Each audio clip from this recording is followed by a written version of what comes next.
Hey, what's up? It's Jim, and today I'm going to talk about T2 Trainspotting, or Trainspotting 2. I think the best thing I could really say about this movie is while I was watching it, it was fine. I was fine with it. I was fine seeing Danny Boyle and this cast together again. I had a decent enough time. I didn't hate it. I didn't love it and feel that it really said something about age and time and what has happened to these characters, or what's happened to Edinburgh, what's happened to Europe, or what's happened to society since that film. I just thought it was fun seeing the band get back together again. And that's probably the best this film really does, because it's not advancing anything. I don't think it says as much about what has happened to Generation X since that film. I don't think it encapsulates its age group as well as Trainspotting did, maybe with youth. Not that everyone in the 90s did heroin or something, but it got that spirit. It had that youthful energy about it that everyone who was young in the 90s loved Trainspotting and loved watching it. It was depressing and fun and thrilling and crazy and surreal, and you weren't sure exactly what it was trying to say, but it did a good job of saying it. And I think Trainspotting 2, making a sequel to a film like that is almost near impossible, because in some ways you'd think, well, there's kind of a lot of weird shit going on in vignettes and various stories, so I mean, if you just do that again, you'd be fine, theoretically. But I think what T2 kind of fails at is just trying to remind you so much of the original, having tons and tons of clips, tons of callbacks, and not really doing anything with them. There are certainly times you can do callbacks and get there to be a point, and I don't think Trainspotting 2 really ever understood how to do that. They just kind of did it to show mainly age, which it reminded you of a lot, so it wasn't really doing much with that. A lot of times this film just felt like it was for the fans of the original, and I've often heard reviewers, even ones that liked it and disliked it, how could a modern audience see this without having seen the original? And I completely agree, because I don't think you would ever want to. I don't think it's a good enough film to stand on its own. There wasn't a reason to use these references. There was a scene in it where they showed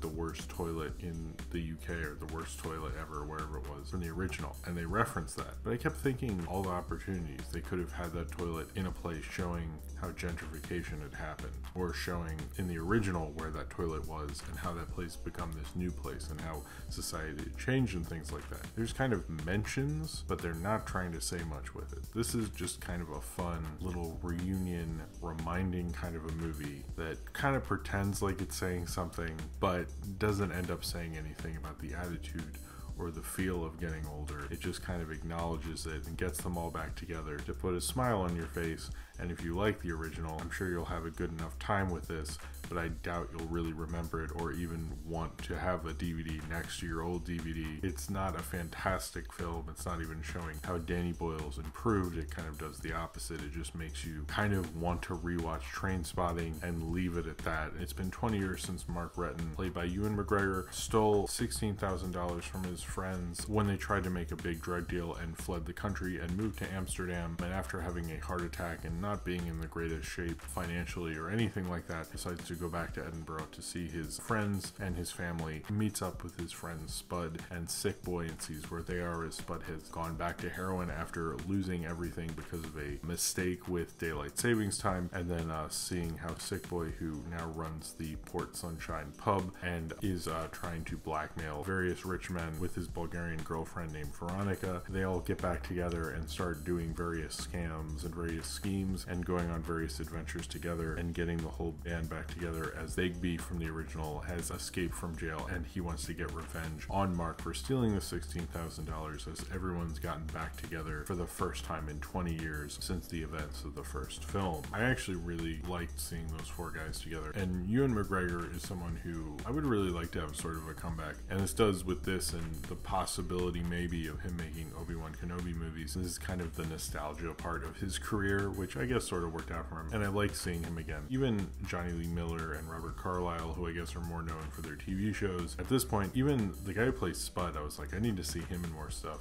Ewan Bromer, guy really, like, he has a really unique, like, 30s character actor face. Like, he should be in more stuff. He has a real cool physicality to him. Although it's great seeing those actors together, and I think they do a good job. Danny Boyle, who doesn't annoy me, I guess, as much as some people. I did actually like Steve Jobs, but this is just so overdoes it with style and like the grab bag of like everything but the kitchen sink mentality that goes on in Trainspotting 2 gets to be kind of annoying, and also like he has virtually no faith in the audience. I think this film came out at the same time, or well, not the same time, but sort of close to around when Logan came out. And I think the difference between the two is that Logan, when I saw that, I noticed the mainstream audience sort of had trouble with it. Took a little bit for them to get into. They're just like, how do I do this? You know, this is a different kind of a superhero movie. And Trainspotting 2, it might not really be saying anything, it might not be a great movie, but it is very clear what it's doing the entire time. Like, it has this real pessimistic attitude towards people. It also talks down to them. I don't think Danny Boyle respects the audience, but he also wants to complain about that we have Facebook and Twitter and everything like that. It's like so saying exactly what it means. And I think a lot of times he gets in the way of some greater moments. Like, he didn't cut around so much during certain sequences. He would have a pretty good scene that he ruins by like showing like, I don't need to see them when they were 9 years old. And I hate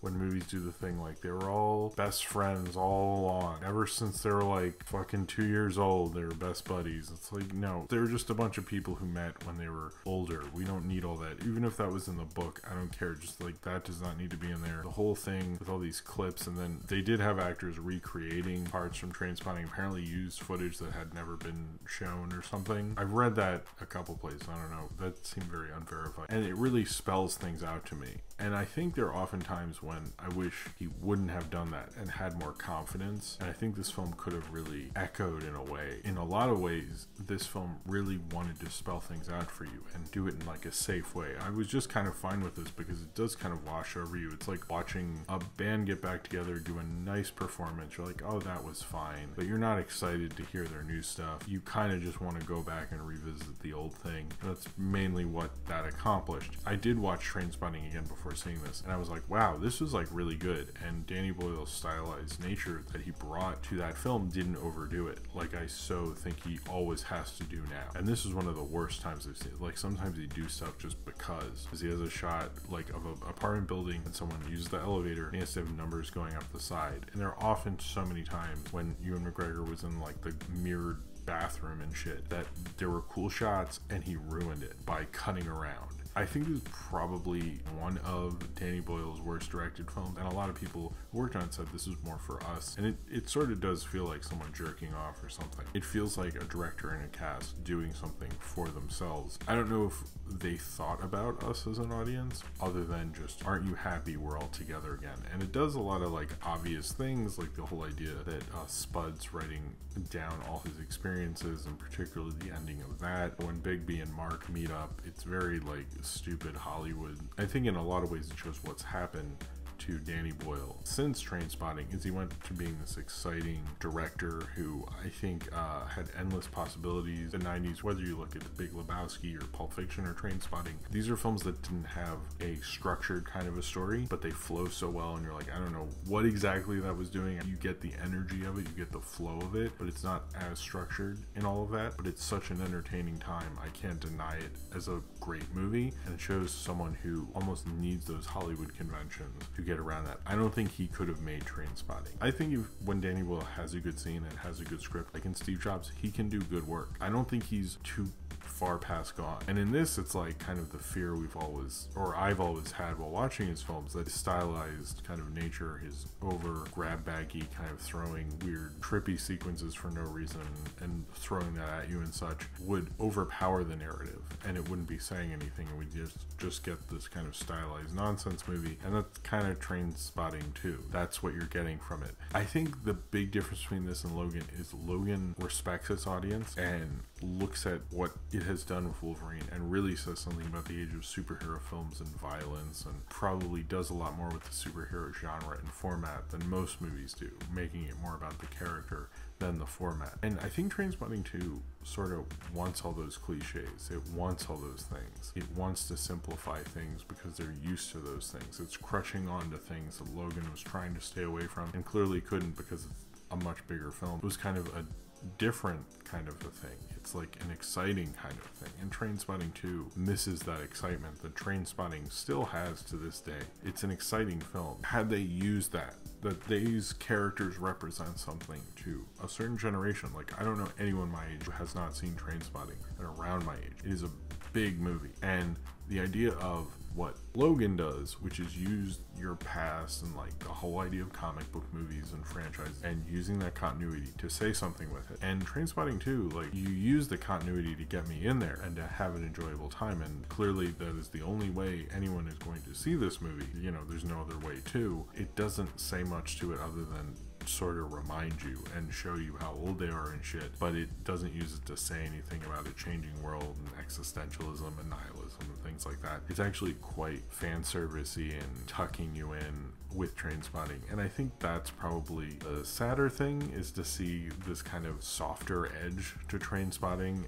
that I didn't really like. The music's not as good. They do this weird thing with Lust for Life where they never really play Lust for Life, they play remixes, which is annoying. The Choose Life thing I didn't mind as much, but I understand it was very fan servicey. I don't understand why they had the Bulgarian prostitute girl. That was a little weird, and that the female cast members who came back were barely in it. Kelly MacDonald has a short sequence, but it was funny. Isn't she a little young for you? Which is a cute reference. Although apparently Shirley Henderson, the main reason she doesn't say anything is because she was actually like had laryngitis. She was supposed to have a much bigger part. I think this is just a fun lark. Like, if you like Trainspotting, you're gonna have a decent enough fun time with Trainspotting too. But this isn't a rush out and see it in the theater movie. I could just watch this on Netflix and drink a beer during and end up talking about the drama behind why it took them so long to make this movie over kind of the end parts, because by that point I was sort of out of it. Not like out of it like I was drunk, I was just like not as into it. It just kind of overstays its welcome. The original is about 90 minutes, is 117. Doesn't need to be. It's bloated. The original makes me remember, like, wow, Danny Boyle used to be a really cool, promising director, and this reminds me, I'm like, oh, I forgot why people like don't like Danny Boyle. If you want to see Trainspotting 2, if the idea of them doing Trainspotting 2 has always been exciting to you, then fine, see it, have a nice glass of wine, and have a good evening. And I'm sure you will, but it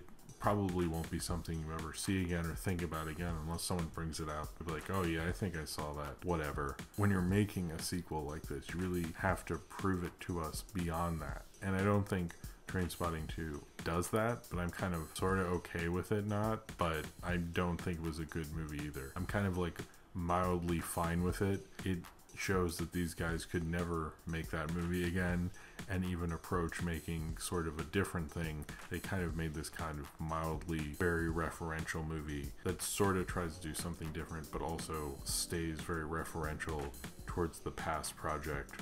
So we're kind of just like, okay, you got everybody back together, but what are you going to do with it? And it doesn't answer that question because I don't think they even know. So if you've seen T2 Trainspotting and you would like to talk about it, then comment below in the comments and subscribe if you would like to. There was one scene I really like where they steal everyone's wallets at that one club and sing a song and stuff. That was like a genuinely like really great scene. I really like that. I'll probably remember that. That's the only thing I'll remember though. So anyway, see you next time.